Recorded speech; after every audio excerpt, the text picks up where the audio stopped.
किसी को कोविड-19 के सिम्टम्स डेवलप हों, वह उसे छुपाए नहीं, बल्कि सामने आकर उससे संबंधित इलाज ले। अगर हम ऐसा नहीं करते हैं तो हम तो बीमार होंगे ही, बल्कि अपने परिवार को भी बीमार कर सकते हैं। हर पेशेंट को अपने को बचाने के साथ साथ अपनी फैमिली को बचाने के लिए सरकार द्वारा प्रोवाइड की गई हेल्थ सुविधाओं को अपनाते हुए इस लड़ाई में अपना योगदान देना होगा। देश में अब तक 20,917 लोग कोविड-19 से क्योर हो चुके हैं और 44,029 केसेस एक्टिव मेडिकल सुपरविजन में हैं। पिछले 24 घंटे में अगर हम देखें तो पाते हैं कि टोटल केसेस में 4,213 केसेस का इंक्रीज नोट किया गया है, पर साथ में ही 1,559 पेशेंट्स क्योर भी हुए हैं। इस तरीके से हम देखें तो पाते हैं कि हमारा टोटल रिकवरी रेट अब 31.15% हो चुका है। कुल कंफर्म केसेस की संख्या इस समय 67,152 है। स्वास्थ्य मंत्रालय ने 8 मई को कंफर्म कोविड-19 पेशेंट्स के लिए एक रिवाइज्ड डिस्चार्ज पॉलिसी भी जारी की है। यह मिनिस्ट्री द्वारा ऑलरेडी इशूड गाइडलाइंस, जो कि हमारे 3 टियर कोविड फैसिलिटीज और categorisation of patients based on clinical severity, उसके साथ अलाइंड है।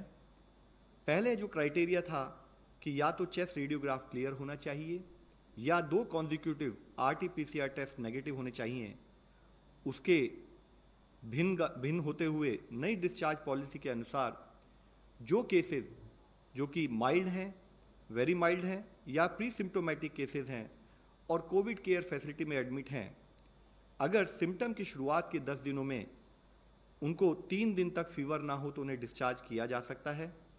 ऐसे समय में डिस्चार्ज से पहले टेस्टिंग करने की आवश्यकता नहीं है, लेकिन डिस्चार्ज के बाद भी 7 दिनों के लिए उन्हें होम आइसोलेशन का पालन करना पड़ेगा।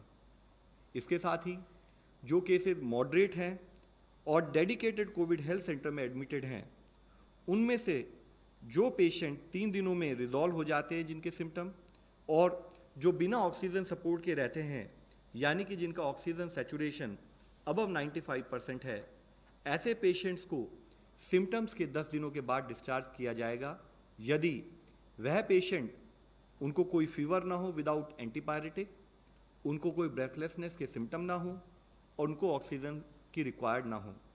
लेकिन इसके साथ ही वह मॉडरेट पेशेंट जिनको फीवर 3 दिन में रिजॉल्व नहीं होता और वह ऑक्सीजन थेरेपी पर कंटिन्यू करते हैं, इन केसेस में पेशेंट्स को तभी डिस्चार्ज किया जाएगा जब उनके क्लिनिकल सिम्टम रिजॉल्व हो जाएं और लगातार 3 दिनों तक ऑक्सीजन सैचुरेशन मेंटेन करने की एबिलिटी हो। यह ध्यान देना चाहिए कि मॉडरेट संबंधित इन केसों में भी डिस्चार्ज से पहले टेस्टिंग की जरूरत नहीं होगी, लेकिन पेशेंट को डिस्चार्ज होने के बाद 7 दिन तक होम आइसोलेशन का पालन करना होगा।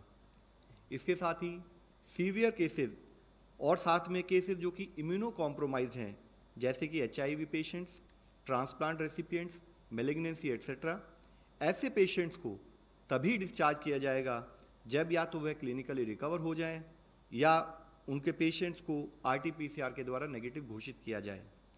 यह डिस्चार्ज पॉलिसी इसलिए चेंज की गई है कि अगर हम देखें भी कई देशों ने एविडेंस के बेसिस पर अपनी डिस्चार्ज पॉलिसी में टेस्ट बेस्ड स्ट्रैटेजी के बदले सिम्टम बेस्ड स्ट्रैटेजी और टाइम बेस्ड स्ट्रैटेजी का बदलाव किया है। उसके तहत ही इसमें हम चेंज लाए हैं। साथ ही ICMR के लैब सर्वेलेंस डेटा के रिव्यू के अनुसार भी RT-PCR पॉजिटिव केसेस पेशेंट्स 10 दिन बाद नेगेटिव टर्न हो जाते हैं। रिसेंट स्टडी से यह भी पता चला है कि viral load peak in the pre symptomatic period, यानी कि सिम्टम से 2 दिन पहले और अगले 7 दिनों में नीचे चला जाता है। यह discharge policy RT-PCR diagnose patients के लिए है। यह जानना जरूरी है कि यह डिस्चार्ज पॉलिसी होम और फैसिलिटी क्वारंटाइन पेशेंट्स के लिए नहीं है, क्योंकि क्वारंटाइन एसिम्टोमेटिक और हेल्दी पर्सन्स के लिए है जो वायरस से एक्सपोज हैं लेकिन उन्हें कोई सिम्टम नहीं दिखता है।